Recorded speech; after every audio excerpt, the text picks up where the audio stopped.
Yo, Shortbox Nation. Hello again. Welcome back, and thanks for pressing play. If you're brand new, hey, welcome to the show. I'm your host, Botter, and this is the Shortbox Podcast, the comic book talk show where we bridge the gap between the panels of your favorite comics with the people who put their blood, sweat, and tears into making them. This is episode 498. And today's guest is comic writer Matthew Rosenberg. He's the award-winning writer behind really good comics with really long titles. It seems to be his shtick. All right, we're talking about comics like What's the Furthest Place from Here? 4 Kids Walk into a Bank, and We Can Never Go Home. He's also worked on comics for Marvel and DC, such as Uncanny X-Men, DC vs. Vampires, The Punisher, Amazing Spider-Man, Archie, and lots of other stuff like that. Matt is on the podcast today to talk about his new creator-owned comic premiering on Wednesday, May 6th, which should be today. All right, I'm dropping this. You know, I drop episodes on Wednesday, so the new issue should be out. The new series is called If Destruction Be Our Lot. It's written by Matt, along with his brother, Mark Elijah Rosenberg, and artist Andy McDonald. Issue 1 is a giant-size issue. I think it's like 46 pages. It's a thick boy, okay? It's a new ongoing sci-fi adventure series about service robots living in a world without humans, and one particular robot's journey as he looks for new meaning in life. The robot in question, you ask? An animatronic Abe Lincoln. Now, if that piques your interest, stay tuned because we're going to chat with Matt about the new series and all the other great things he's working on, like a whole new era of Spawn comics. He's writing not 1, but 2 new Spawn comics starting in May, so we'll get to that as well. But before we get started on any of that, I want to give a special recognition to our amazing sponsors who help us keep the lights on. Big shout outs to our presenting sponsor, CovrPrice. It's the ultimate comic book price guide and collection management tool for comic collectors. You can check them out at coverprice.com/theshortbox. And we also got to thank the local comic shop, right? Gotham City Limit Comic Shop is my local comic shop. They're a sponsor as well. They're the best comic shop here in Northeast Florida. You can visit the shop for yourself here in Jacksonville, Florida on Southside Boulevard, or buy comics from them online at gothamcitylimit.com. And that's our sponsors. They're great. We couldn't do it without them. Or the loyal supporters over on the Shortbox Patreon. You guys are great too, all right? All of you are the best. Thank you. Now, without further ado, let's bring on our guest of honor today, writing a brand new creator-owned comic starting today and Spawn later this summer. Let's give it up for Matt Rosenberg. What up, Matt? How you doing? Whoa. Crowd's going crazy. They are ham today. Yeah, it's so much energy at the end of the day. Yeah. They when I came into the studio, they looked angry, and I was like, "Oh, it's going to be a tough one." But they turned around. I won them over, I guess. Yeah, I mean, when you pack 1,000 people in a live studio audience like sardines, it'd be tough. But, you know, we're here to impress them. I'm happy to finally make this interview happen. Before we hit record, I was telling you we got a couple of mutual friends. They all speak pretty highly about you. Big shout outs to David Harper and Brad Gullickson, by the way. I did say beforehand that I speak medium highly of both of them. They're fine. They're both fine. Yeah, as they deserve, you know? Yeah, they're okay, guys. Look, I guess on the one thing I did forget to mention in the intro, you know, I gave you credit for all the amazing comic books you've written. But I forgot to give you credit for also being a podcaster. You're a fellow comic podcaster. You're the host of Ideas Don't Bleed, a comic podcast presented by Ashcan Press featuring you, the Supple Boys. Big shout outs to them. And you have wonderful weekly guests from the world of comics on the show. You guys launched 2022. You're 148 episodes in. I got to ask, any big plans for the 150? That's a milestone. No, didn't even think about it. Never thought about it. Don't care. It's a good question. Damn, I wish I had that energy. Yeah, no, it's a good question because it implies that we give a fuck at all, and we don't. We're very casual. How the show keeps happening is a bit of a mystery to me, but it does. So yeah, thanks for people for checking it out, I guess. The power of podcasting. Man, I got to say, I wish I had that energy because this is episode 498. I already have episode 499 in the tuck. Wow. Dude, I have nothing planned for 500. Like, I love it. Yeah. The way it snuck up on me is like scary. So I'm like trying to like pull some strings together for like a big moment. But a part of me is also like, but why? Can I pitch you something? Yeah, come on. Yeah. Just eat a cake live. Just eat cake, don't talk, no guests. Just be like, hey, 500, blow out a candle, introduce what it is, then just eat a whole cake. So the ASMR episode of the Short Box, finally. Yeah. Man, they've been asking for that. Yeah, I'm sure. Everybody, that's what everyone wants. People like hearing people eat. It's great. The cake's gonna sound so squishy too. It's, like, get a wet cake, wet it up. Yeah. I don't see any reason why this shouldn't be Matt, a big moment for you. I have no other idea. That is technically the best idea I have right now. That's where we're going. You. I'm excited. I'm going to tune in. I'm going to tune in for that for sure. Matt, I guess what's it been like?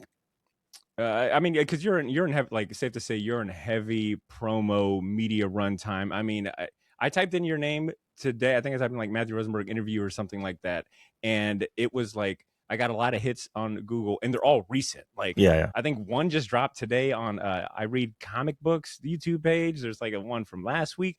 What's it been like being on the? I guess you've always kind of been on the other side, but what's it? I guess all the years that you've been a podcaster for 4 years going on now. Is there any difference now being on the other side? You being the interviewee. No, the difference. I don't think there's a difference in the actual thing. I have a lot more respect for podcasters because I know that it takes work to make a good one because I don't do that work. So I recognize when even things where I'm like, this is an okay podcast, I'm like, man, this is so much better than what we do. So I'm kind of like, good job, everybody. But no, I think that it's always. I guess really the real answer is like I just don't take it lightly. Like I people giving me their time and asking good questions and stuff, like it's a lot of work and it's a pain in the ass, and so I really appreciate it. I don't think I took it lightly before, but now I'm very aware of not taking it lightly. Yeah, it's a different beast, and I mean, kudos to you guys. I don't know if you know this. One of my favorite stats to share. I run a podcast network group here out of Jax. They call it Jax Podcasters United. So I talk to a lot of like new and aspiring podcasters. I'm giving tips. And there is a stat I like sharing. And that's the average podcast does not go past, and I'm going to fuck it up, is either 7 or 10 episodes. Usually after 7 or 10 episodes, a podcast kind of ceases to exist. And I think it's because a lot of people realize just how much work it is. I mean, it's a ton of work on the back end, editing, planning, coordination for interviews, like, social media promotion. So I can see how a lot of people experience that pod burnout pod fade is what they call it, very quickly. And so hats off to you guys. 150 episodes or nearing 150 episodes. That is no joke. So yeah, kudos. Yeah. It's funny. We play with giving it up a lot. We talk about doing it a lot. I mean, I think I just talk about doing it a lot. I'm like, guys, are we done? And then Ethan Griffin, my co-hosts and collaborators on it, are always like, no, let's keep going. And I went on a signing tour last year. I did like 30. I had a book called We're Taking Her Down With Us come out, and my buddy Tyler Boss had a book called You'll Do Bad Things, and they came out on the same day. So I was like, hey, let's go on a signing tour. And we went to, I think, 32 shops in 30 days or something. Holy shit. Yeah, it sucked. And we all the time people came up and were like, oh man, I really love the podcast. I really like the podcast. Awesome. But my God, that's the drug. That's what it'll do to you. It'll do it to you. Some praise. It's your head. Are you like hearing my voice? The thing is the thing that I really felt Tyler was constantly kind of in shock because he was always like, man, people listen to your show. And I was like, I guess they do. But the thing I thought about was the number of people who were like, oh, I heard this person on your show, or I heard you talk about this book and I checked it out. And that to me is what I'm hooked on. Like I'm a big evangelist for comics and good comics and talking about comics and sharing comics. And so like, if I could stop doing it and have someone else do it and it would fill the same void, I would do it. But I'm like, people keep saying like, oh yeah, you introduced me to this thing, and that to me is very addictive. I love that. That's like the thing I'm proud of, is when people are like, oh, I discovered this thing through you. It's awesome. It's a great feeling. And I'm sure your show and all these podcasts, like I'm sure people are tuning in now, and I mean, maybe not for me, but I'm sure for other guests, they tune in and they're like, I want to check out that guy's books. And that's great. That's awesome. I think you'd be wrong. The excitement of you being on the show, I've definitely gotten some comments about it. But I want to ask, because your last episode, which I've actually got it queued up. It's a lightning quiz round with Rick Remender. I think it's like Yeah. 23 questions 20, with Rick. 24. Yeah. The quick 24 quiz. Yeah. questions with Rick Remender. And I'm obviously, and then the episode before that was of like James Tynion. And I'm like, damn, I mean, it doesn't surprise me that you can get this caliber and this quality of comic creators. But, you've been doing it for 148 episodes, 4 years. What's been, I guess, like the biggest, have you had like a light bulb moment, like talking with like your peers and colleagues? Like, have you, I guess, learned anything about the trade and the medium of comics from other, I guess, talking to other creators? That's sort of my goal. My goal always was like, well, I want to learn to be better from people who I respect. And I do at times, I get into that. What I found is that the best episodes, the ones people respond best to, are the ones that are much more like a bunch of comic creators sitting around talking. Like it's less like an interview and more like a behind the scenes chat. And people are like, oh, is this what it's like when you guys are like at a con or at a bar together? And so in some ways, like the thing I want the podcast to be and the thing that it is the thing that I want it to be and the thing that the audience wants it to be aren't necessarily in sync always. So no, I haven't learned, there hasn't been a lightning bolt moment. There's a lot of little stuff, like hearing how people come up with ideas and put stuff together is always interesting to me, and like process stuff. I'm always intrigued. I don't interview a lot of artists because I feel like I don't have the tool set like linguistically to talk about them. Sure. Like I just don't I know a lot about comics art, but I don't think I could do it justice. And so like I'm much more talking about story and writing because I get that better. And when I have people who are writer artists on, I'm always fascinated. So I should interview more artists because I'm always like, well, how do you do this? And how does this affect it? So like I've had a bunch of, I had Tim Seeley and Tony Fleece and Tyler Boss and Chip Zdarsky and like a lot of people like that who draw and write, Morgan Beam, like, and they're always interesting to me because it's definitely giving me insight from a different perspective. And I like that, but I don't try and do it more because I'm dumb, I guess. On the topic of like auteurs or solo creators that write and draw, it reminds me of something you said on another interview. I think I was watching this clip where you were talking about what makes what makes comic books special. And I'm paraphrasing here, but you were talking about how comics are like an urgent medium. Like it's like made in little to no time compared to something like a movie, a TV series, or any other kind of creative medium. Like comic books are pretty fast tracked in comparison to other mediums. And they're also special because in some cases they can be made by one person. I think about like Cliff Chiang. I think about his Catwoman Lonely City. Not only did he write it, but he drew it. I want to say he colored it and he lettered it, And even if we're looking at like something like If Destruction Be Our Lot, where it's you, your brother, Andy McDonald, Otsman Elhow, and, the editors, that's still like 10 people. And in comparison, it's still a small thing. So that's been on my mind a lot lately. And I guess I want to know, how fast do you think you can crank out a comic?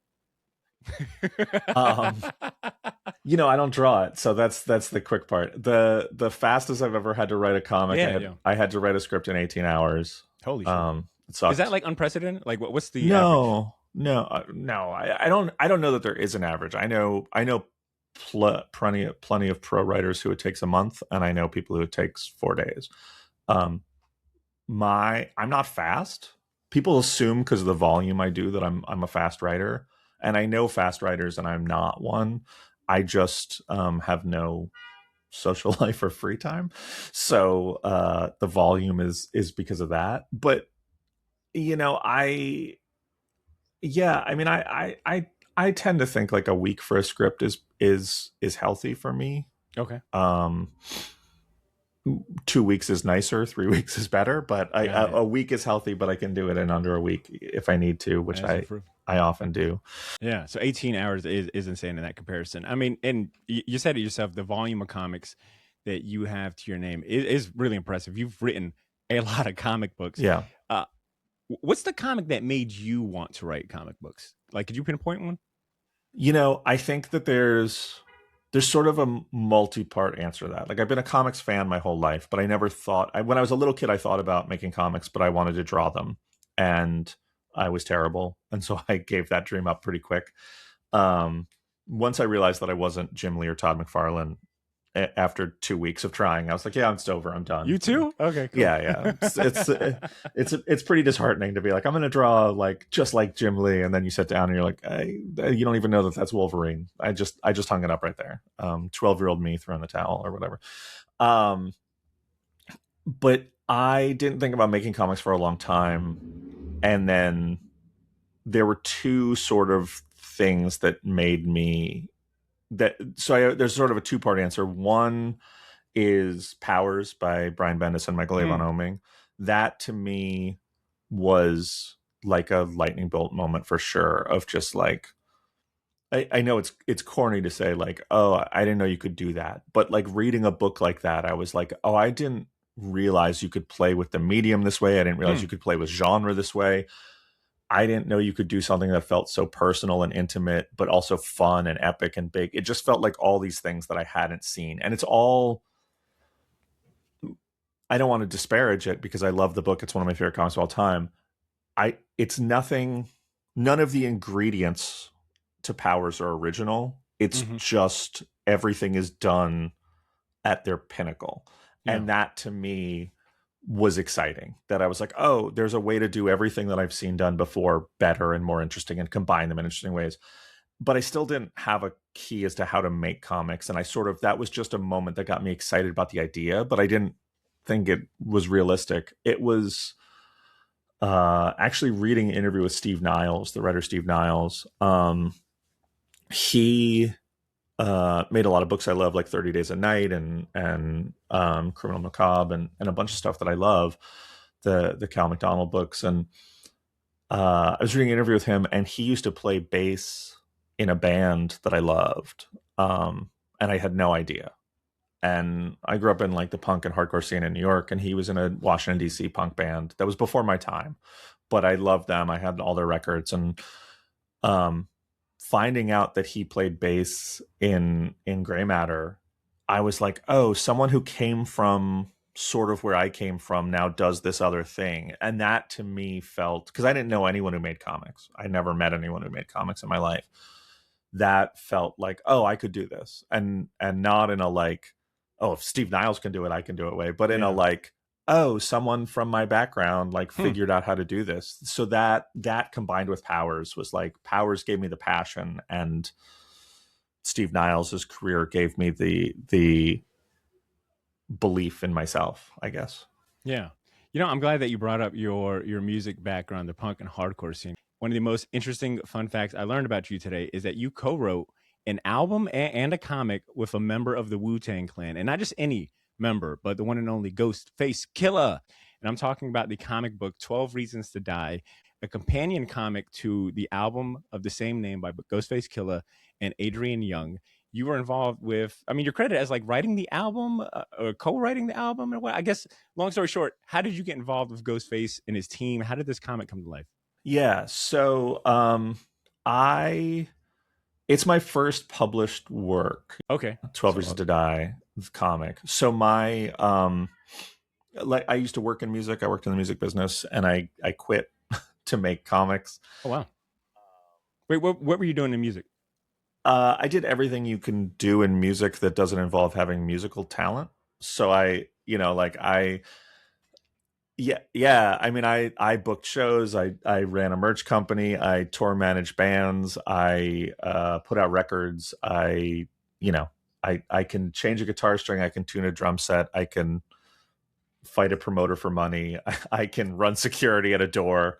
An important skill to have, by the way. Yeah, when dealing with the Wu-Tang Clan. I don't know if you know any of the stories, but that tracks.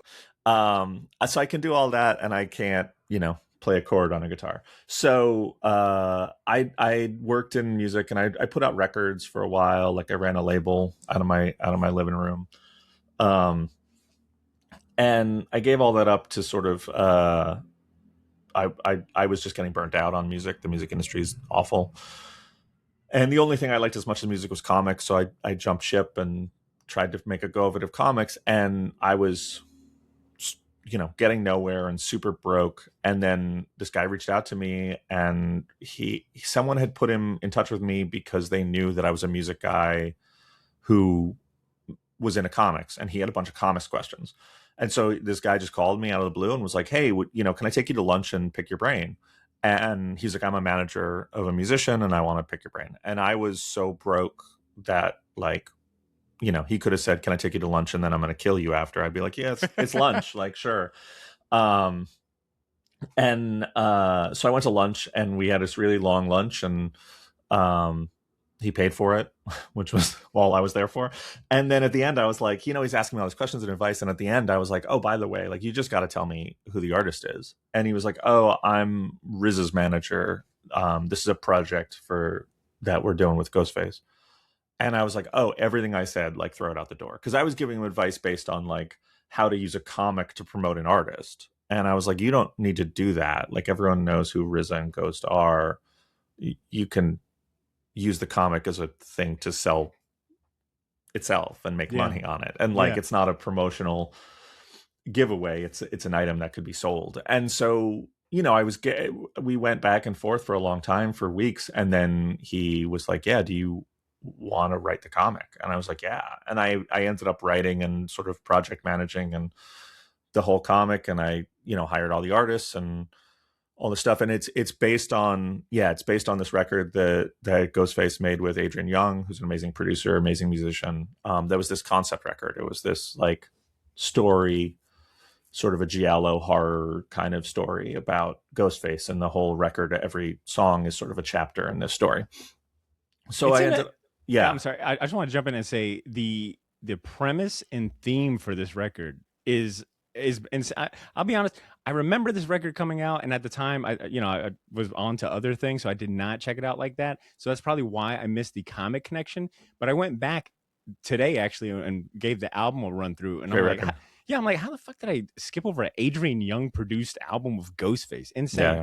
But they have a Wikipedia entry, and I just want to read the album story for anyone, because it is some true, like, Ghostface Killah Wu-Tang shit that once you hear it, you're like, "Oh, that is a comic book." It says the album story is set in 1960s Italy, of a character of Ghostface Killah, Tony Starks. He's an enforcer of the DeLuca crime family who was murdered by his former employers after striking out on his own and falling in love with the Kingpin's daughter.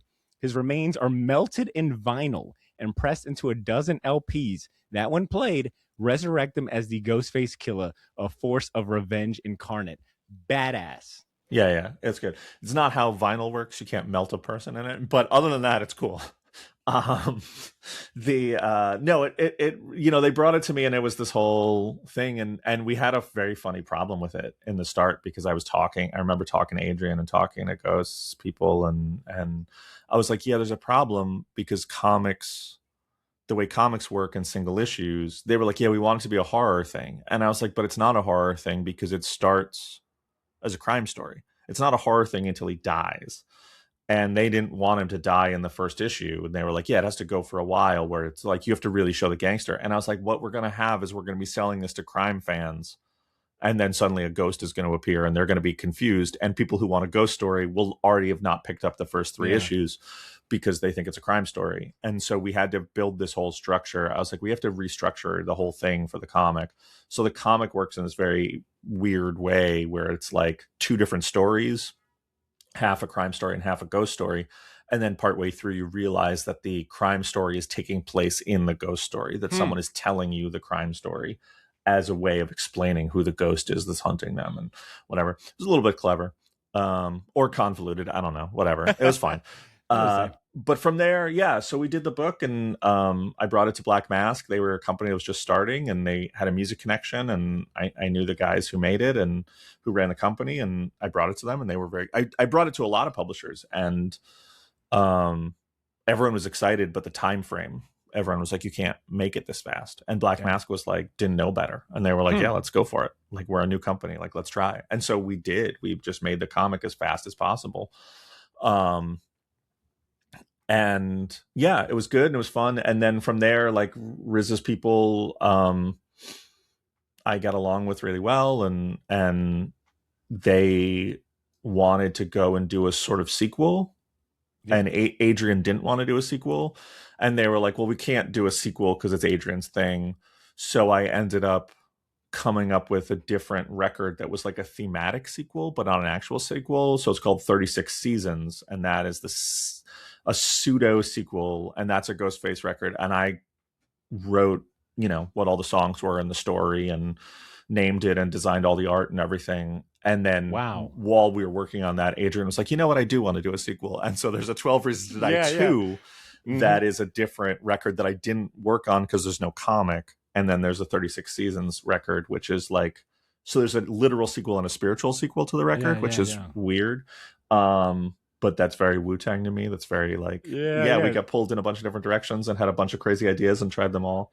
God, this is great. And then I was going to do, I actually was doing a bunch of other, like everyone liked the concept of like having a writer come in and write the story. And then, because I was like, these are what the songs are. Like, this is what each song is about. It's a chapter. Like, here's what they are. And then like Ghost would come in and write them. And I was like, it's 12 songs or whatever. So these are the 12 verses. And then there were moments where they're like, oh, we got, Pharaoh Monch's coming and do a guest verse. You got to put a character into the scene that can be him. And so I had to like go back and rewrite it. And like, I have never heard of something like this where there is an independent writer writing the, I mean, I've heard of like, rappers being in the studio and someone's pitching an idea. It can be a collaborative effort, but like for you to almost them to be working off a script, I think really speaks to how fucking good Ghostface is at being a storyteller and having such an abstract, like, like he'll do a record of like MF Doom and it feels at home. Like he's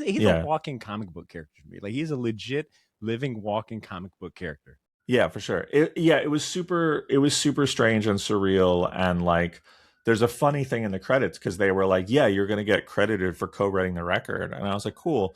And then when the record was coming out, like they called me and they're like, hey, there's a big problem. And I was like, what's the problem? And they're like, we can't give you a co-writing credit. And I was like, no, I already did that. And like, it's already recorded. Like, and they were like, no, we legally can't do that because the way music publishing works, they were like, writing credits are one of two things. It's either lyrics, which you didn't write, or music, which you didn't write. They're like, there's no categorization for like, based on like, they were like, you would be entitled to like publishing, which I was kind of like, well, shouldn't I be entitled to publishing? And they were like, no, you're not. And I was like, well, okay.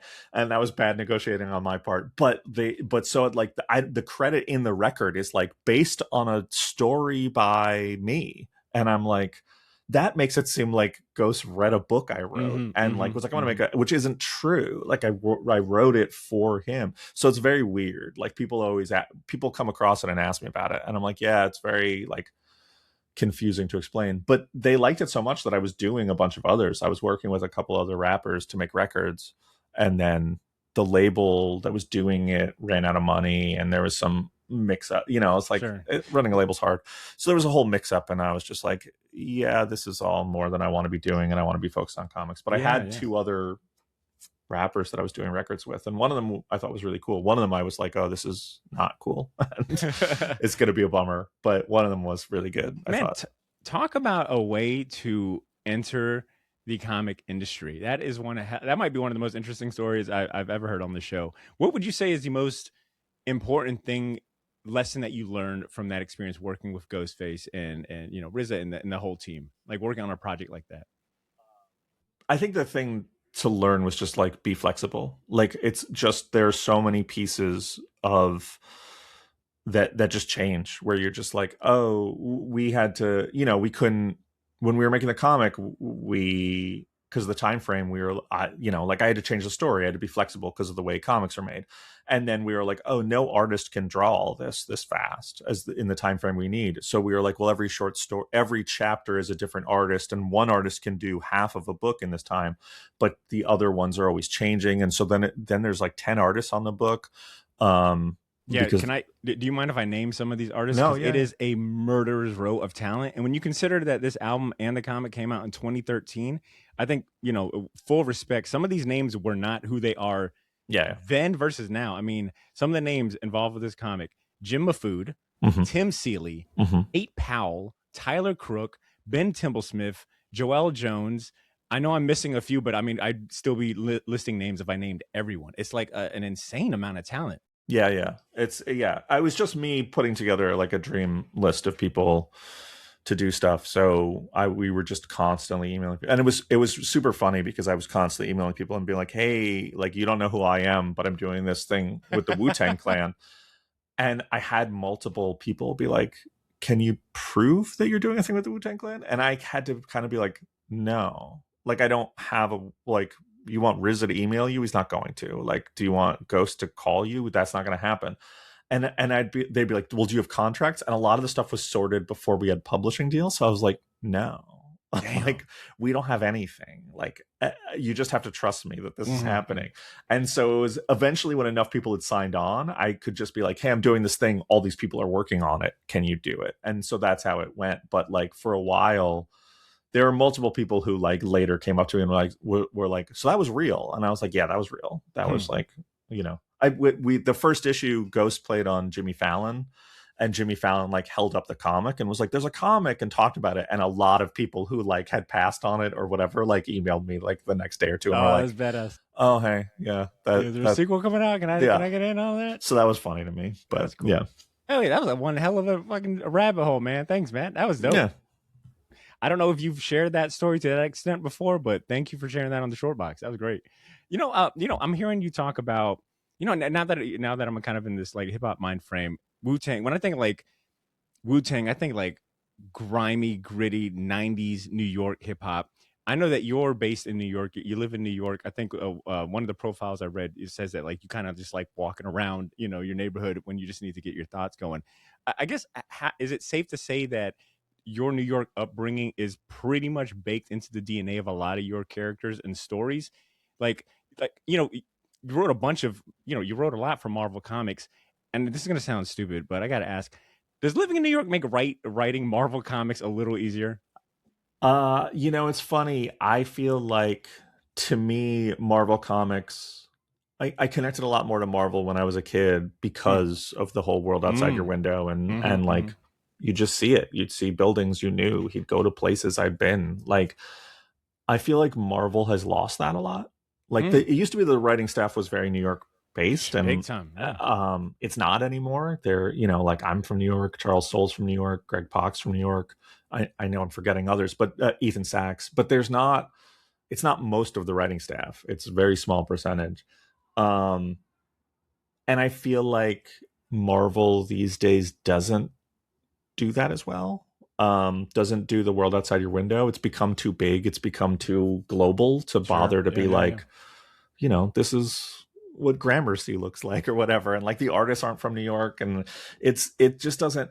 I always tried to put that stuff in my work. I was always trying to be like, well, where can they go? Like, I was doing the Punisher, and I was like, yeah, he's not going to be in Times Square. He's going to be in like, Gravesend and Hunts Point and all these places that like, people are getting in gunfights.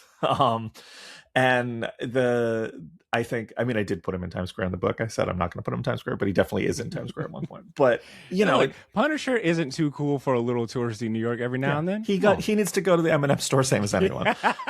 That was my contribution to continuity, is that Punisher only eats at Bubba Gump Shrimp Company.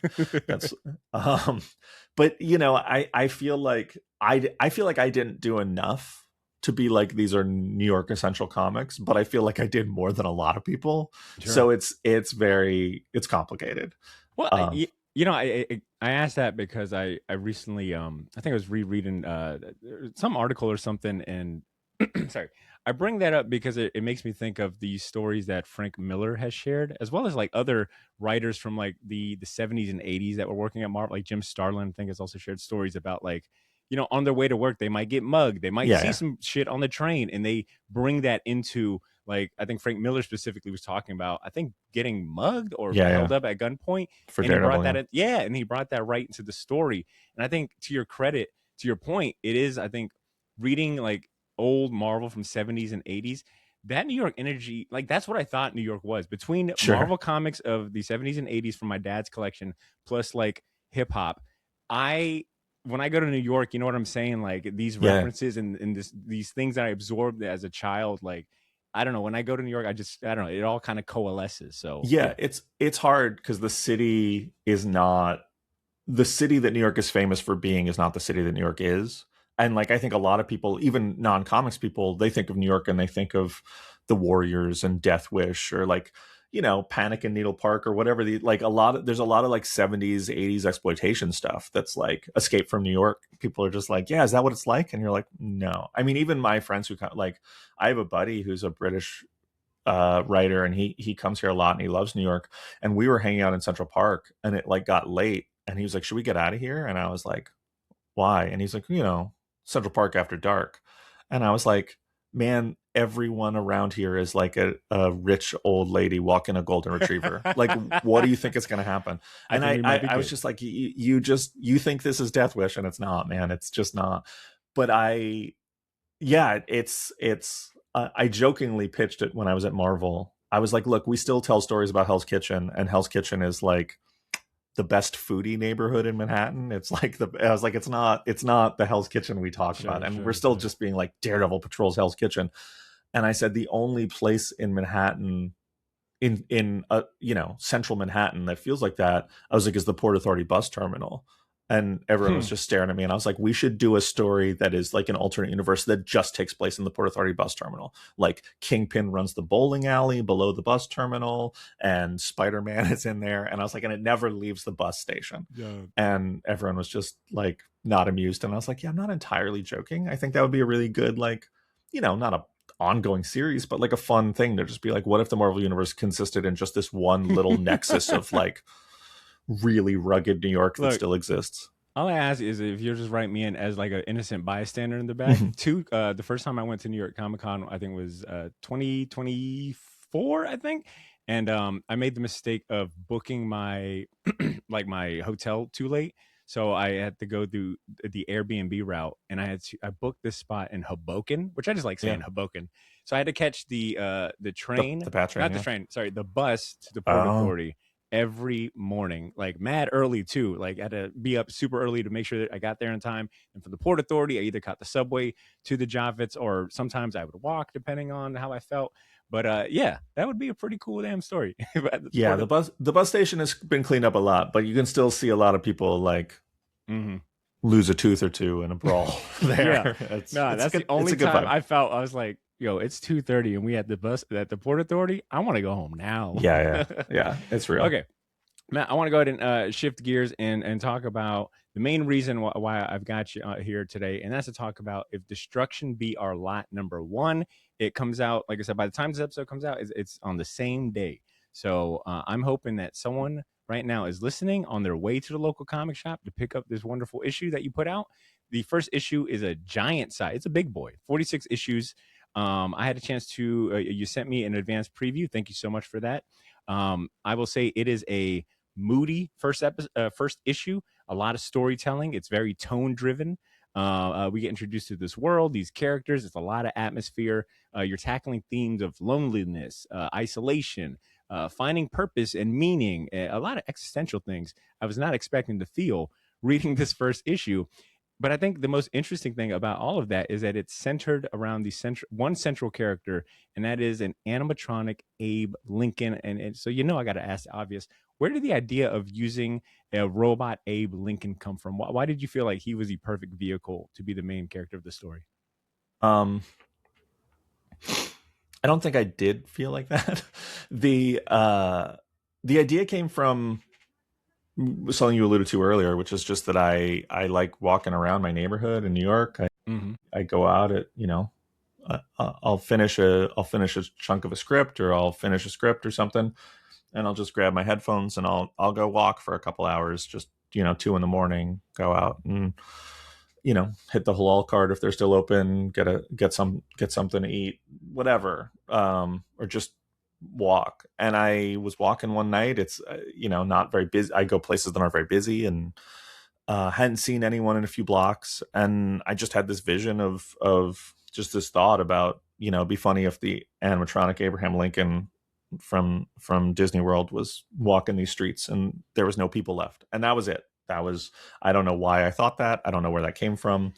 It's not really how story usually comes to me, and it just kept popping up in my head as like a thing that I thought was funny. And I brought it to my brother. He's a screenwriter and a director by trade. And we've been talking about trying to do something together for a long time. And I was like, is this anything? And he was like, well, it's a cool visual. It's not a story. And I was like, yeah, but is it like fun? And he was like, yeah, I think it's a fun idea. Like, why is Abe Lincoln, animatronic Abe Lincoln, the last thing left on Earth? And that's really the derivation, is us trying to make a story out of it, out of just this visual that we liked. How often, real quick, how often does this follow your typical process? Like, how often does the character come first, or is it normally like the plot, or was this an outlier? This is more character first than anything I've ever done. Okay. But it is, normally things don't really work until I have the character. Like, I'll have a little bit of an idea, but mostly I tend to think of myself as a very character driven writer. So mostly it is figuring out who the character is, and then whatever I started with to figure out putting that character into it probably disappears or changes drastically by the time there's an issue or an outline, because the character has sort of dictated what the story is more than the story dictated what the character is. Mm-hmm. And then you mentioned that, working with your brother on this project, like growing up, did you guys have a lot of similar hobbies? Like, was comics something that you guys shared? Comics is actually, he was into comics when we were real little. Mm-hmm. And so he was always buying comics. We lived on the block of a comic shop. So he would go and buy comics, and then he's my older brother. And so then he'd be like, don't fucking touch him. And he would go out, and I would go into his room, or we shared a room for a long time. So I would just go into his dresser and take them and try and read them. And it was before I could read, really. So like, I was learning to read off of, Claremont's X-Men and stuff like that. And so we did have that, but actually by the time we were a little older, like, no, we had nothing in common. We didn't like the same bands. We didn't like the same movies. We didn't like the same. He was much more into sports. I was much more nerdy. We don't have the same taste in food. Like, we have that's still true, that we're not super compatible on taste on anything. So I guess what brought you two together for this? Like, I mean, and you know what I'm saying? Like, writing a comic isn't just like a an afternoon, like, bonding session. Like, this is, and especially I think this is going to be an ongoing series. So this is going to be like a pretty long endeavor. Like, what was it about this project that brought you two together to work? It was, it's funny because I spent a long time being nervous. Like, we talked a lot about working on stuff. I have a ton of respect for what he does, and I can't speak for him, but I think he respects what I do, and I'd like to think that. And so we talked about working together a ton just because we thought it would be fun. We're close, and we couldn't ever find something that we agreed on. And we had a lot of ideas that we'd start to go down and then not go anywhere. And I spent a long time questioning the idea that I was like, well, we don't have the same taste. Like, we're not going to find a thing that we agree on. Like, we're just not. There's very little that excites both of us. There's a few things, but they're like finding those things. And at a certain point, I realized that maybe that's an asset that we don't agree, because when we find the thing that clicks for both of us, that means something special. It's not just this hit a checkbox for two people who like the same things. It hit a checkbox for two people who like the opposite things. And that's sort of what this was, that like, when we started talking about Abe Lincoln in a world where humanity's gone extinct, like, it was just something that amused us both. Yeah. And something that intrigued us both. And the more we added to it, the more excited we both got. And I think for very different reasons and in different directions. And I think the book is a balance of those things. I don't know. I think anyone who reads it and knows my stuff will think like it's very much me. But anyone who knows my brother and his sensibility will definitely think it's very much him. And I think that's sort of the ideal that we're looking for, I'm looking at your bibliography. I told you I'm currently in the middle of reading Four Kids Walk Into a Bank. Mm-hmm. I've read a little bit of We Can Never Go Home. I've read If Destruction Be Our Lot. So I'm using like that. It's a small sample size in comparison to everything that you've done. But what I find interesting is that you do a really good job of writing different voices. Like Four Kids Walk Into a Bank. I love how Paige is different than Berger, mm-hmm. from Walter, from everyone. Like you do a really good job of establishing like unique voices, and even if I don't know everything about the character, like I kind of feel like I do. I feel like Mhm. these characters are lived in, like they're people I can I know personally outside and all of that stuff. So when I see If Destruction Be Our Lot, and the premise is this sci-fi premise, it's following, it's a world with no humans that we know of so far. I, I guess how much different is it for you writing, I mean, does it really make a difference that you're writing robots and androids and things like that versus like flesh and blood, quotation marks, humans? Yeah.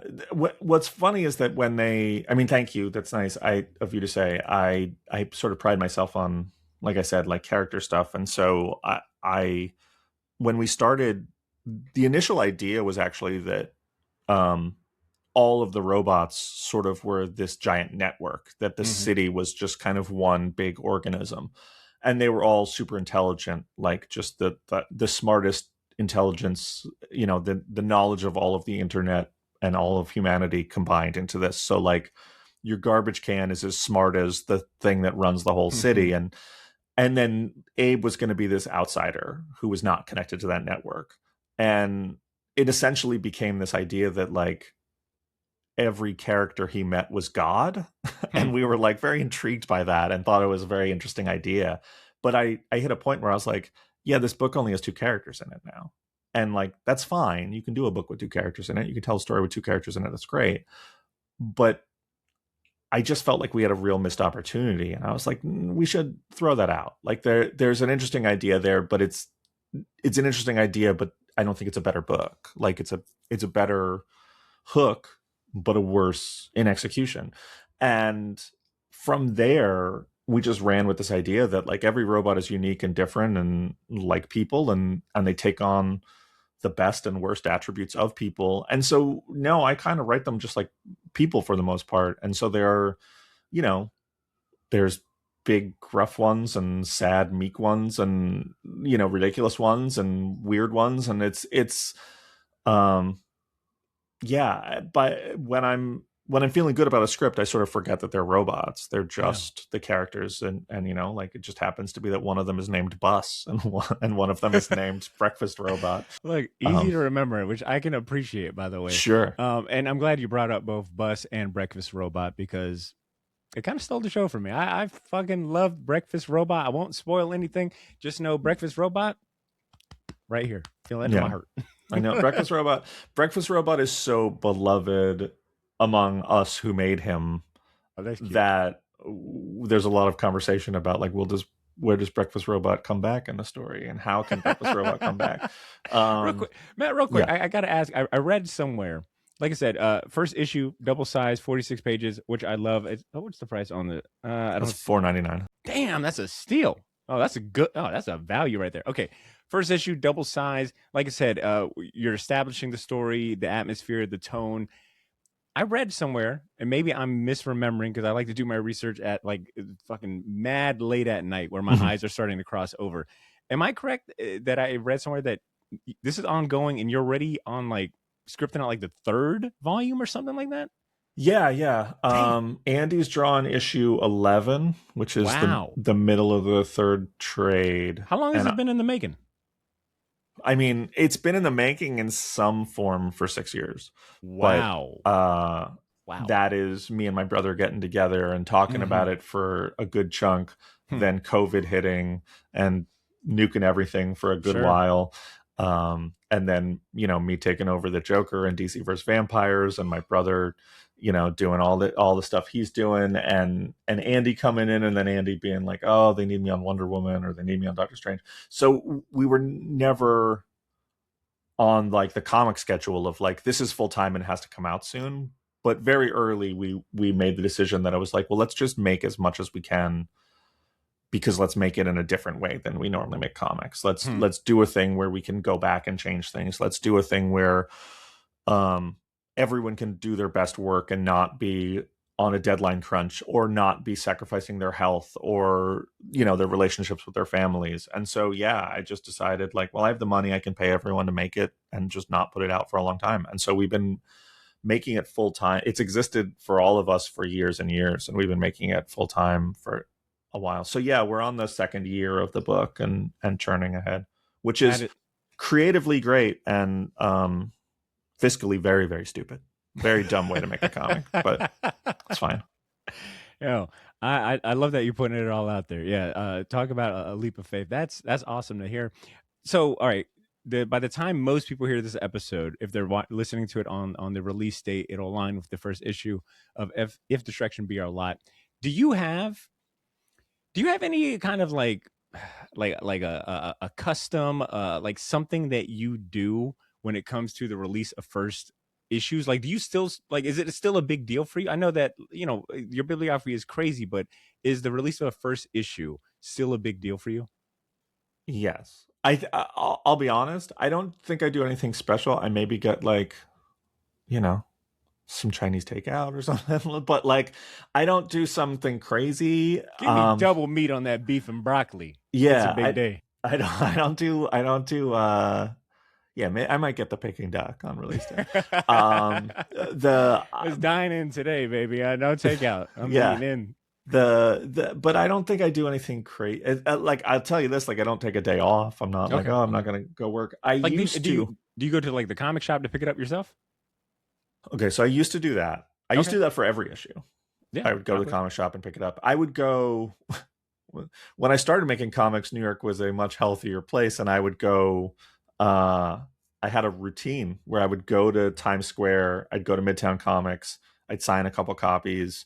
Then I'd walk to 34th Street. I'd go to Jim Hanley's Universe, sign a couple copies. I'd walk to 23rd Street. I'd go to Cosmic Comics, sign a couple copies. Go to 14th Street, Forbidden Planet, sign them. Go to 8th Street, St. Mark's. Walk the whole way. Maybe stop at Shake Shack outside Cosmic Comics and get a burger. Most of those shops have closed. Damn.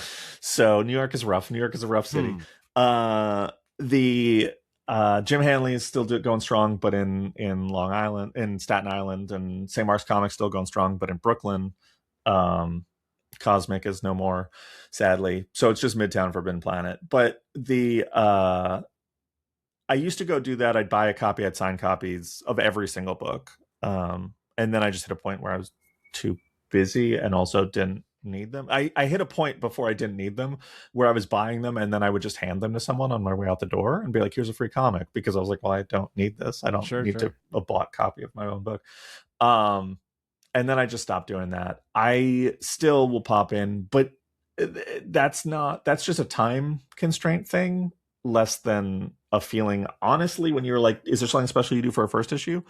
I feel kind of overwhelmed and emotional on a 20th issue, on a 10th issue. Like I anytime a book comes out, I feel really honored and lucky that I got to do this even one more time. So there isn't a routine, but I do have the feeling still of just kind of, it's not exactly the same as the first time I ever put out a comic, but it's close. Damn. No, that's awesome to hear that there's still a sense of excitement, like the thrill is still there. And if anything, I think what you said about, even if I would almost assume that the release of the 20th issue, especially in like today's kind of like comic landscape where most things don't last past, 6-10 issues, for like a 20th issue to come out, I almost feel like that would be even more cause for celebration. Sure. Yeah. You don't get a lot of issue 20s in your career these days. Yeah. All right, so Matt, you've said before that If Destruction Be Our Lot is a story about friends. At its core, it's a story about friendship and finding meaning. I think this is a perfect opportunity to introduce you to some of my friends and get us into our next segment of the show, which I call the Short Box Friends and Family segment. It's the segment of the show where I shut up for a little bit and let someone else ask the questions. In this case, I've got 2 voicemails for you, Mia. All right, 2 big fans of yours that wanted to chime into the conversation. The first voicemail is from Ben Kingsbury. He's the owner of Gotham City Limit Comic Shop. It's my local comic shop. They're also the sponsor of this here segment. He's a big fan of yours. I told him you'd be on the show. And before I could even send finish sending the text, he already had a question for you. So we're going to hear from Ben first, okay? Hey, Matthew. Ben K from Gotham City Limit down here in sunny Jacksonville, Florida. Thank you so much for taking some time out to jump on the Short Box podcast. I'm sure you're experiencing like what all of us already know, that Botter is very easy to talk to. He's fantastic. So last year, we're taking everyone down with us. Was one of my favorite comic runs, period. This is a spoiler alert for anybody who's might read it afterwards. You might want to fast forward. But Matt, that whole chess scene with Annalise and her mom is one of the single best sequences that I've read in years. The writing, the staging, the way it plays out on the board, the artwork. Did you script that first and then build the rest of that issue around it? Or did it just hit you when you got there? So I'll leave you to answer, but I just wanted to tell you one more thing as a shop owner. I got to say, you do what very few other comic writers do, sending out signed prints, posters, ash cans, even emailing us with any information that could potentially help us order. Since Diamond Distribution went out of business, FOC ordering has been a lot harder for the everyday comic goer, and what you do and the hustle you put in is greatly appreciated. We couldn't do it without you. So thank you so much. And remember, Short Box Nation, we'll always take it to the limit. Peace. Ben Kingsbury, baby. That was very nice. No, I appreciate that so much. I've never been to the shop, but I've always heard good things about it. I'm a big like comic shop nerd. Like I love, dude. Yes, you are. I was on your Blue Sky account yesterday, just kind of scrolling for anything that might stick out, and I actually have a note here that you. I mean, your feed is primarily reposts of other comic shop posts. You know, like you're always sharing other comic shop, which I think is awesome. Yeah. I grew up going to comic shops. It's like literally the first store I ever could go to on my own in New York City was a comic shop. It's where I, my allowance when I got little weekend jobs and day jobs. It's where my paychecks always went. I worked in a comic shop. I used to tour the country, and I would go to comic shops in every town. I still, when I travel, it's the first place I go when I go to a city. Same. So I'm a big comic shop nerd. I'm a big supporter of comic shops, and so it's always nice to hear from a shop. A shop that is well regarded and well loved is always nicer. So I appreciate that.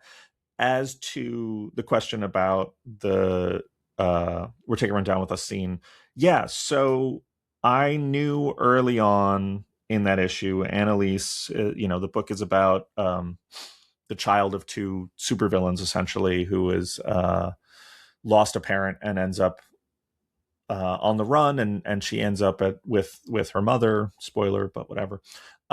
She ends up with her mother, and she has no relationship with her. And I knew that I wanted to do a scene where they're sort of playing a game together, doing something together that is very foreign to both of them, seems very out of character.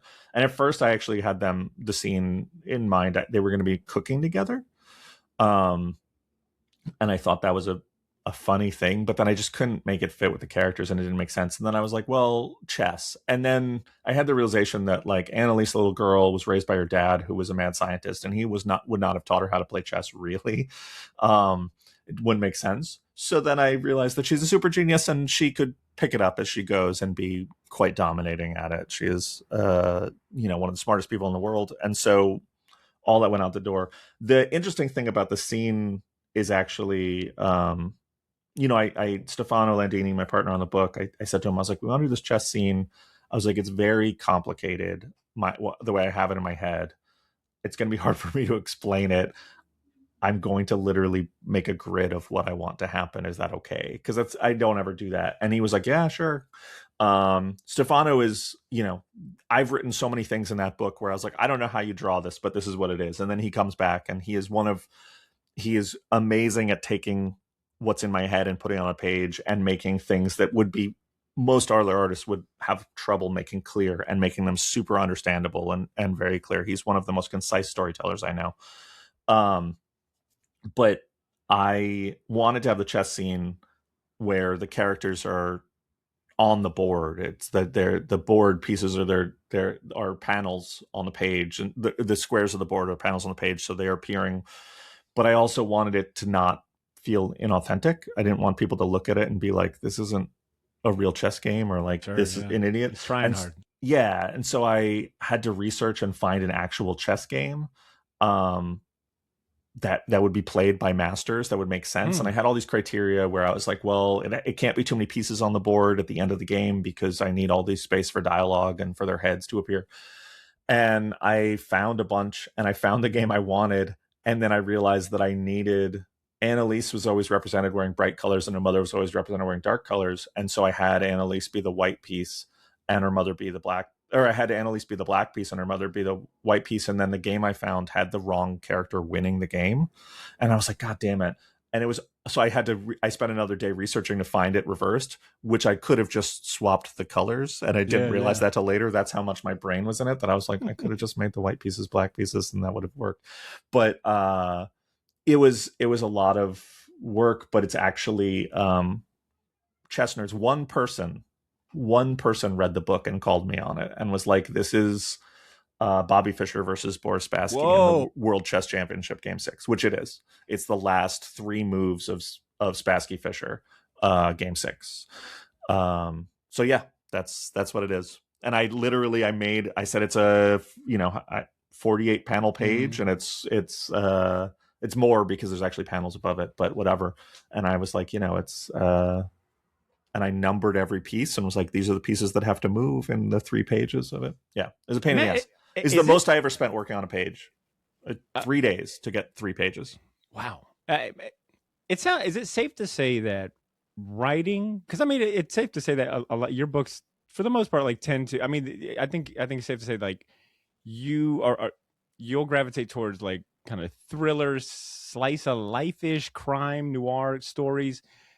But, hearing you talk about like the research that went into just this, just a few pages of this chess match, I imagine that writing comics can lead you down some interesting rabbit holes, research, looking up interesting references. Like, what's another instance of you having to learn a completely new thing that you had no idea about to make it work or realistic in a comic? Well, one, I kind of hate research. It's why I do a lot of sci-fi that is not super on point, but I do get hooked on ideas. There's certain, like, I'm not researching things meticulously, but there are things that I get excited about researching. So just generally the idea of research I hate, but like, yeah, the chess thing. There is one that I was just thinking about the other day because I was talking to my old editor when I was on The Punisher. We had an arc where the Punisher goes to prison and stages a prison riot, and it was all very complicated how he does it. And like, he does a few different things. And one, he taps into the sprinkler system, the water line, and there's a fuel truck outside. And so he runs a fuel cable into the sprinkler system so that when he lights a fire, it's sprinkling gas so he can just burn the place down. And then he's making poisonous gas and releasing it, but he also makes a fertilizer bomb. And I researched how to make poisonous gas and fertilizer bombs, and it's a Punisher, so he sort of narrates everything and he's very meticulous. And I literally put in how to make a homemade fertilizer bomb into the issue step by step, and a way you could do it, and like with like, with different, like how you can get the different things that you need. I mean, he had fertilizer, but how you could get the other things, and how you can get triggers, and what kind of electrical volt you need to set off the triggers and the timers and things like that. And I did all of it. I did the research, and it took me days, and I was doing it like, I didn't want to do it on my own computer because that's sketchy. So I was like going to library and doing it, and like shit like that, where it's really a pain. And then the lettering proof of the issue came back, and Marvel had took it all out. I'd taken every part of it out, and I was like so mad. And I wrote an email being like, I spent days and days on that. It's super meticulous. And they were like, yeah, we're owned by Disney. You can't teach kids how to make a bomb in a comic, Matt. And I was like, oh yeah, totally. That was totally. And it was just a question of me being like, I started from a place of being like, well, I want this not to feel like gibberish. I wanted to feel like, well, maybe it would work. And then once I found out that I was like, oh, I could actually do this, I got so invested in it that I put it in the book, and had completely gone down the rabbit hole so far that I forgot, like, oh yeah, you can't give people a step-by-step instruction on how to make bombs in their house.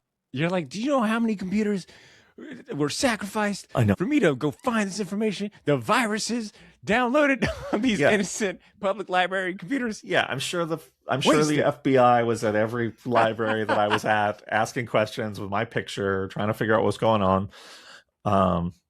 But yeah, So that's not in there. But there's a script. If anyone wants the script, well, I'm not going to send it to you because it tells you how to make a bomb. But yeah, it exists. Put it on the dark web. All right, it's free on the dark web. You just need a Tor and an Onion client, all that good shit. Okay. Big shout outs to Ben. Thank you so much for that question. I got one more voicemail for you, Matt, and I'm gonna leave this one as a surprise. We've actually name dropped them a couple times, so it's someone you're gonna recognize. All right, and I'm just gonna play the voicemail. Here we go. Yo, Botter. What's up, Matt? It's David Harper from Sketch and Off Panel, and I just have a very quick question for you, Matt. I know that you are very good at promoting your books. You're very good at getting your comics in front of comic shops, getting them into the shops themselves. That's not a skill everyone has, and a lot of creators who are first getting into the business don't really know how to do it. So, if you had to give one tip to an aspiring comic creator who wants to sell their books to comic shops, what would it be? Wow. Also, I love how David just disappeared at the end of that. No, all right, thanks so much. Goodbye. He threw his phone into the cold Alaskan river. Smoke bomb. David, that's a obnoxious question. Thank you for that. It's a good question. I think that the thing. I mean, obviously, I think. There's a lot of stuff that I could say is helpful, like provide people with PDFs, be open to sharing information. Like these are the people who sell the book and the information is good. But actually the best advice I could give is one I think I talk to very seasoned comics creators who never think about this, which is the way comics shops work. For those of you who don't know at home, is that comics used to be returnable. If you order them and no one buys them, you send them back, you get your money back. That they haven't been that for decades, which means that the comic, unlike a bookstore, if you go into a bookstore, those books are returnable. The book is not taking that huge a fiscal risk on it. Comic shop, everything they buy, they've paid for it already. So they're only buying things if they think they can sell them. They're not doing this out of the love of the game. They run a shop out of love of the game. The thing on the shelf that morning is there to try and keep the shop open and to try and make sure that they can pay their rent and they can pay their staff and they can eat at night. So I see creators talk about shops and to shops in a way of like, you need to order more of this. You need to be doing this. You need to be doing that. That's crazy. That's crazy. You wouldn't go up to anyone else and be like, hey, this is how you need to spend your money. This is how you need to run your business. We don't do that. That's a crazy thing to do in anything else. And only in comics does this exist. And I always say, I approach every shop in the same way. I say, I'm never going to ask you to take an extra copy of my book, ever. I'm never going to do that. If you know what you can sell better than what I do, you understand your shop, you understand your customers, I'm just going to ask however many you can take. Is there something I can do to help you sell it? And that's it. And I think that makes a big difference for people of just like, they're inundated every day with publishers, with, everyone from the biggest to the smallest being like, you got to take more of this. You got to do this. And if you do this, this will happen. Or like, you don't want to miss this. And it's just a terrible way to treat people. And I think you just go to them and say, hey, take what you want. If you want one copy, if you think you can sell a copy, awesome. I appreciate it. If there's anything I can do to help you sell that copy when it's in your store, reach out. That's it.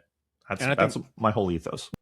And I think hearing from Ben, him saying, you sending the advanced review, the PDFs, and just being accessible. I mean, clearly, we're seeing that advice, like, in effect, being very helpful.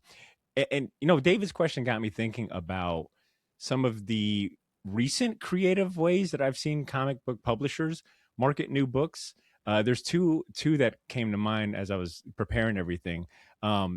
And, the inclusion of Ben as well. And like, the things that publishers will reach out and help him with. But IDW last year or the year before, when they launched a new TMNT series of Jason Aaron, they paid for like a pizza party. Like Ben was able to order like a bunch of pizzas, and I think he pitched in too. And like, it was cool. Like there was like 20 people in the shop when I went after work, having pizza, talking about TMNT and all of that. And then my favorite, probably personal favorite last year, was Ignition Press has this series called Murder Podcast. And for issue 1, and the whole premise is like, there's this podcast, murder podcast, in the story that if you listen to it, you become like, you go crazy and you end up murdering people.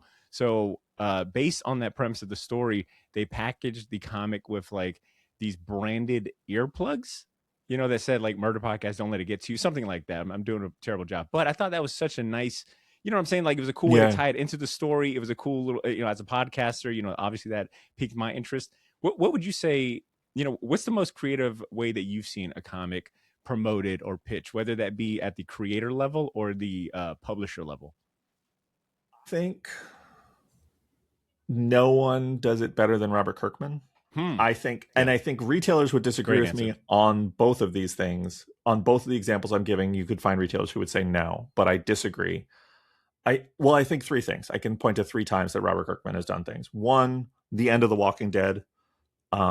If the point is to get people to talk about it, coming up with fake solicits, fake story arcs, and then just having an issue be like, this is the last one, it's over. I remember, I mean, I've been reading all about that. I've been reading The Walking Dead, since it had been coming out. I literally bought it. You know, I bought issue 1, read every issue, loved The Walking Dead. And it still, I was just like, wow, this book went 100 and whatever it was, 97 issues, 190 something issues. And I was like, still, last issue caught me off guard, messed me up. So that I think is amazing. I understand why people don't like it, why some retailers got annoyed. But then, you know, he made Die, Die, Die and sent out a surprise trade of it before it started that ruled.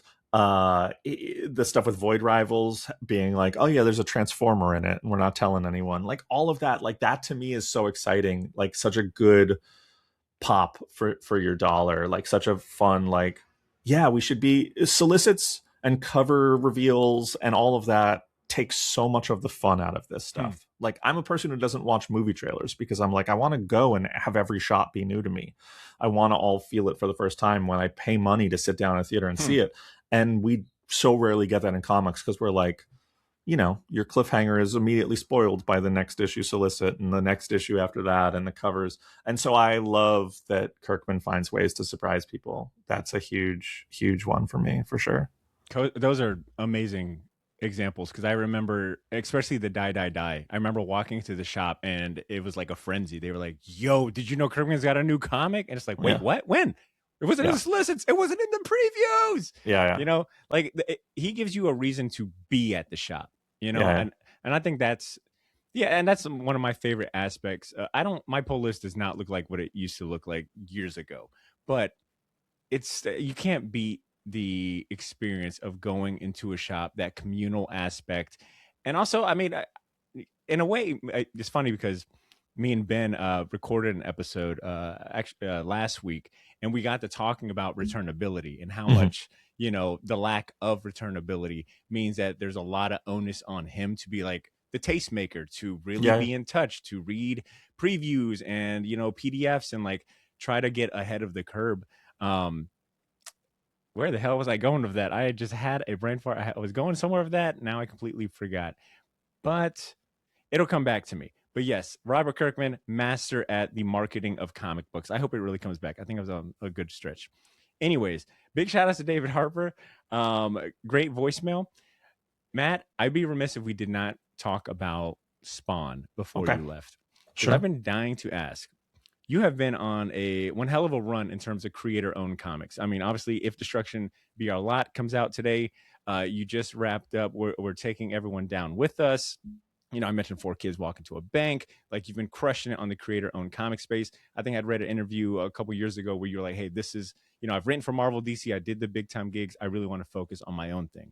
But then last month, earlier this year, the announcement comes up that, hey, Spawn is going in a new direction, new relaunch, new jumping on point, and you're named as the writer of not 1, but 2 of said titles. My first question, and maybe my only question really, is, what did Todd McFarlane say on the phone when he called you and asked if you were interested in writing Spawn? And what's it like being on the phone with Todd McFarlane? I'm on the phone with Todd a lot. It's awesome. Like, did you ever meet him prior to him reaching out? Yeah, I met him twice before when me and Tyler Boss launched What's the First Place From Here. Image cool. Was the last time they did an Image Expo, like the con.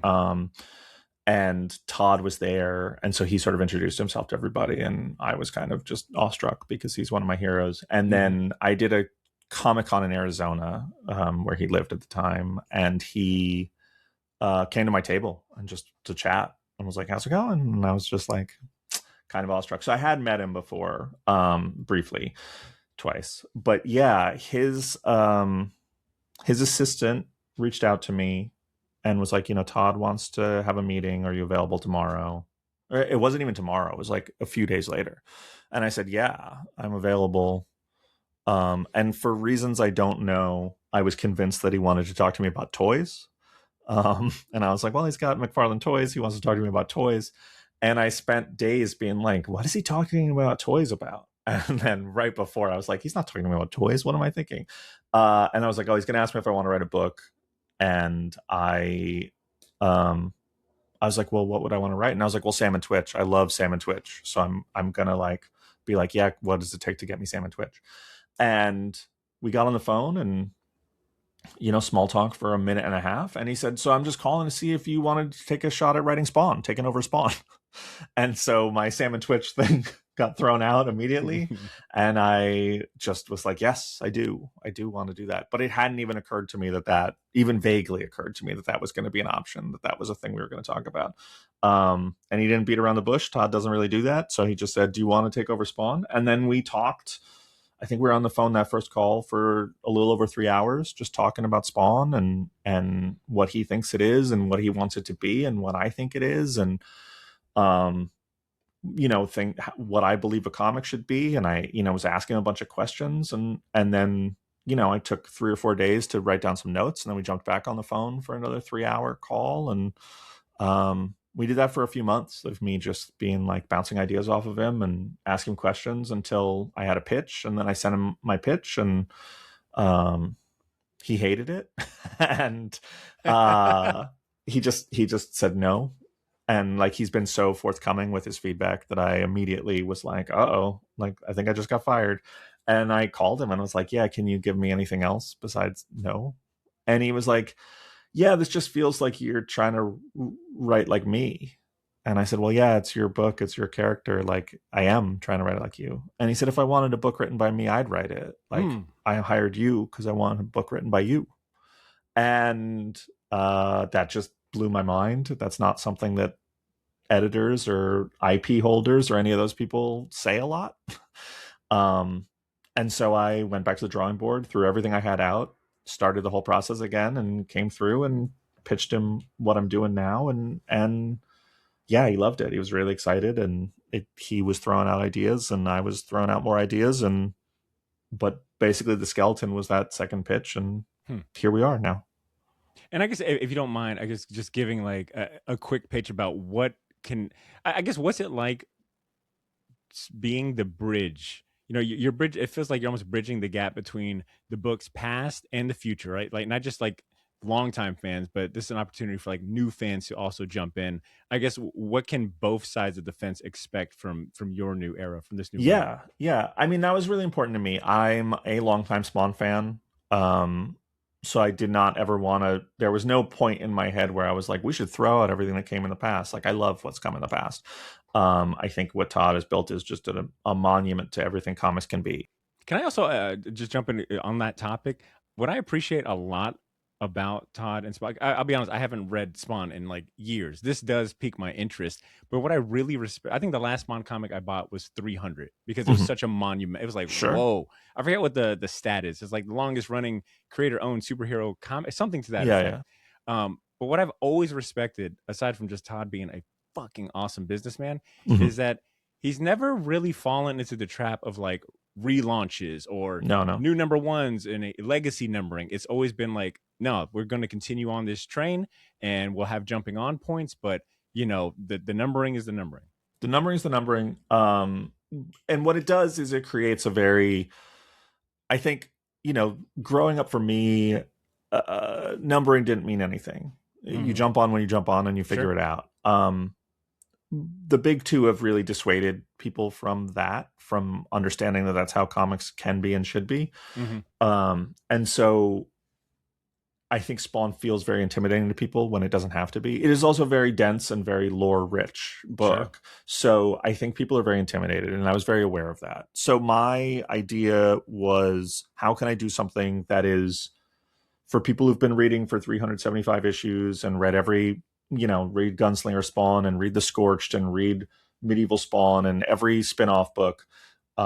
How can I give them something that they've never had before, but is still in the spirit of the book? And for people who stopped reading at issue 100 or stopped reading at 300 or never read it, how can I make it so this is accessible? And that was my goal. That was my entire math problem, is how can I make a book that is literally for diehard fans and people who've never heard of the character? And that's the solution we came up with is a simple one. In issue 375, which is Todd and Brett Booth's last issue for now, myself and Steven Segovia have a 5-page story in the back of it that sort of sets things up. Okay. And you meet a kid, something happens to him that is going to be shaping the world, shaping his world, and a hint of things to come. Then a few weeks later, King Spawn 55 comes out, and we've jumped forward a year in time. We're a year past there. And then when King Spawn 376 comes out, it's also in that year jump. So that in that year gap, there's some big things that happen and some little things that have happened. And I mean, I can just say, basically, the entire history of Spawn, there has been a war between heaven and hell, and Earth is the battlefield. They're fighting for the souls of humanity, and they're using us as the soldiers in this war. And Spawn was created as a soldier for hell, and he's switched sides, and he's stopped fighting, but he's always in this war. We've all always been in this war. In our time jump, the war is over, and heaven and hell have left. That is not in the story anymore. What has happened in its place is that there's a power vacuum from heaven and hell, but more than that, everyone on Earth knows that heaven and hell were real and that they don't matter anymore to them. So it's created this global crisis. There is an economic collapse. There is an epidemic of crime because there's no moral law backing our laws. There's no reward for being a good person. There's no penalty for being a bad person. You just have this life. People are taking what they want, doing what they want. Businesses are closing. People are quitting their dangerous jobs. Addiction is skyrocketing. People of faith are really rattled and depressed, and people who didn't have faith are also questioning their existence. So there's this massive depression, and in that time, Spawn has vanished, and no one knows where he's gone. So that is the 1 year jump. So when you come into the book in King Spawn 55 and Spawn 376, all you need to know is that there was a war between heaven and hell at one point. It's over. There was a guy named Spawn. He's gone. And from there, what we're doing is we're going to be introducing new characters, new villains, new allies of Spawn. Spawn is going to come back, obviously, and he's going to be a little different. There's going to be a different power set. He's going to have a different mission, a whole different kind of feeling to him. And so that's what the book is. And the 2 books, Spawn and King Spawn, are concurrent stories that tell sort of different parts of his mission. This sounds so fucking radical, like radical with a capital RNADICKL. That sounds, amazing. Very interesting. I can't wait to check that out. But it's got me thinking, something that tracks with you, Matt, and your bibliography is you're not afraid to tackle big stories that have existential elements to it, that ask like big questions. I guess, how do you keep yourself like, does it ever... I guess, do you ever get, does it ever affect you emotionally working through like writing these scripts, exploring these characters, getting into the heads of these different voices and characters? Like, and if so, how do you, I guess, like unplug or step away and like, just, I don't know, keep some sort of semblance of like happiness and, and whatnot? No, I think it's the opposite. I think I'm working through all of the big things in the work. I think that, honest work is personal work, and I always try and make honest work. I think that I'm dealing with things, and if you know me well, my close friends could say like, oh, well, this book is about this is this time in his life, and this is what he was dealing with. And so like, no, the making, I don't get so sad I have to go to therapy because of what I'm writing. The books are the therapy for what I'm actually going through. Yeah. So I don't I mean, it's intense to sometimes be so locked into the stuff, and I have to wake up and think about it for 16-hour workday and go to sleep and dream about it, and that's sometimes my lot in life. But like, I love my job, so that's not a bad lot in life. And yeah, it's just me processing it, and my escape from that is, I mean, I have a terrible work-life balance, so my escape, the thing I do for fun, is read comics. So when I'm too burnt out making comics and my comics have been too intense, I go and I read someone else's comics. Yeah. Damn, I appreciate that honest answer, man. I'm also glad to hear that it's that writing is therapeutic too. And hopefully the question didn't come off rude, but no, not at all. That was a great answer. I guess, you know, to wrap this up, you just mentioned that, you know, you read other people's comics to, you know, that you enjoy reading other people's comics. Earlier in the conversation, you mentioned, you know, you take pride in being an evangelist for comic books. So, and we've spent the whole hour and a half talking about your upcoming projects. I would like to end this conversation by asking you to recommend some other comic books that people should be reading. Like, what are some of your favorite comic books that you're not currently writing right now that you think more people should check out? All right. Let me think. We'll start big. I really love the Absolute line. Batman, Wonder Woman, Superman, Martian Manhunter. I love those books a lot. I think they're very fun. I'm loving Cyclops at Marvel. Cyclops is the best book Marvel's publishing by leaps and bounds in my mind. It's my favorite thing they've done in a while, and I love it a lot. Exquisite Corpses has been great. It's a lot of buddies doing that book, and I really like it. I'm very excited for the spin-offs.